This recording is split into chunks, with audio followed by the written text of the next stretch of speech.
Banggaan ng truck at pickup truck sa Cotabato na uwi sa Away Kalsada. Sa Batangas naman, patay sa babaeng bibili lang sa tindahan matapos madamay sa salpukan ng dalawang truck. Ang mga disgrasya sa probinsya sa pagtutok ni Dano Tingkungko.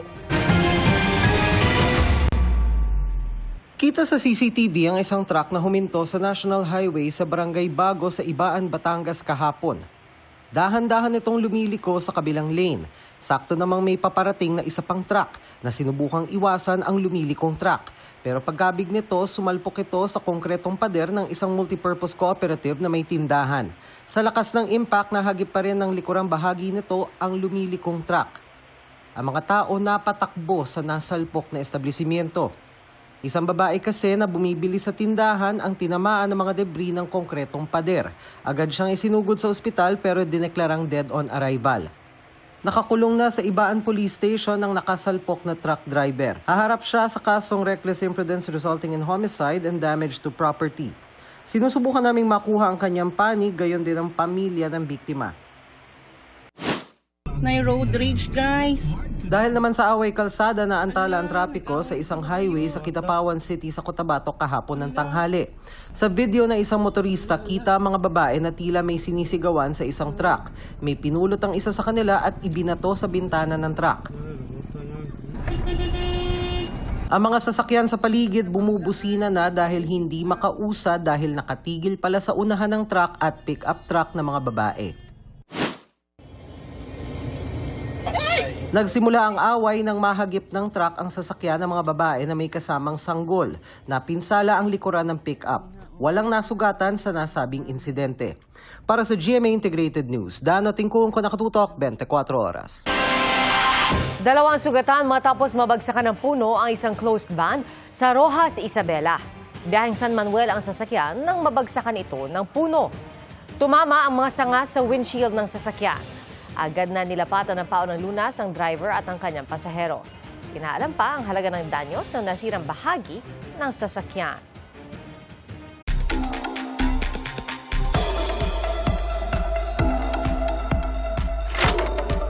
Star-studded, sophisticated, and heartwarming. The GMA Gala 2025 served nothing but unforgettable, stunning moments. Elegant in white sina PBB Celebrity Collab big winner duo Mika Salamanca at Brent Manalo. It's my first GMA Gala po. Yes po. It's my second time. Kabado siya before, pero since may duo na siya para... Kasama na po ako. Big winners din ang dalawa na nanalong couple of the night.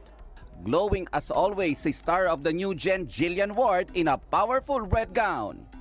Mala Prince Charming naman si pabansang Ginoo David Licauco in his pink tuxedo, deserving of his GMA Gala Best Dressed Award. Nang matanong kung bakit di sila magkasabay sa blue carpet ng other half ng barda na si P77 star Barbie Fortesa, I wanted to give her spotlight. Siyempre, with P77, di ba? Kailangan, she deserves that. talaga namang on the spotlight si Barbie na looking fierce in her red wine tube gown. We combine sophistication with femininity, softness with sultry, and sophistication with grace. Serving fierce queen energy rin ang kanyang Beauty Empire co-star na si Kailin Alcantara, who won the Best Dressed Award. Scene stealer naman si Carla Abellana na lalong nagmukhang glowing sa kanyang sunny yellow gown.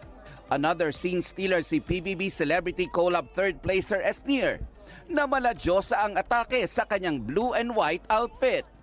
Giving big star vibes naman ang kanyang kaduo na si Charlie Fleming in her orange butterfly-inspired outfit. Kinilala namang big young star of the night si Will Ashley na rumampa kasama ang kanyang mom na si Clarice de Guzman. Big young star of the night din si My Father's Wife actress Winona Collins. Blooming and giving superstar energy si Shuvi Etrata in her white gown and deep red rose-inspired shawl.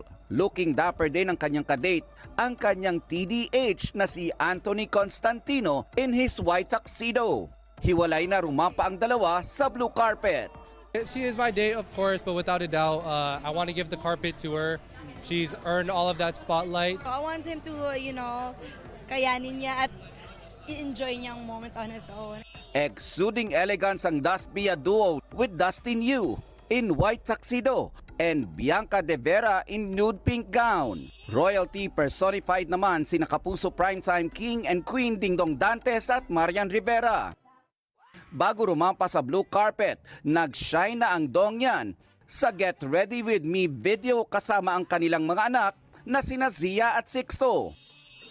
Donning a hand-painted gown and looking like a fine work of art naman ang global fashion icon na si Heart Evangelista, kasama ang asawang si Senate President Cheese Escudero. Really a work of art. This is what I am passionate about. It's leather sewn together and then it's one of a kind.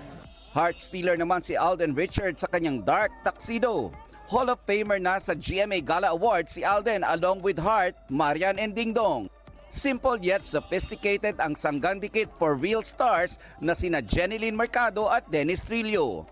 Power couple din ang dating ni Bianca Umali at Ruru Madrid in gold and cream ensemble.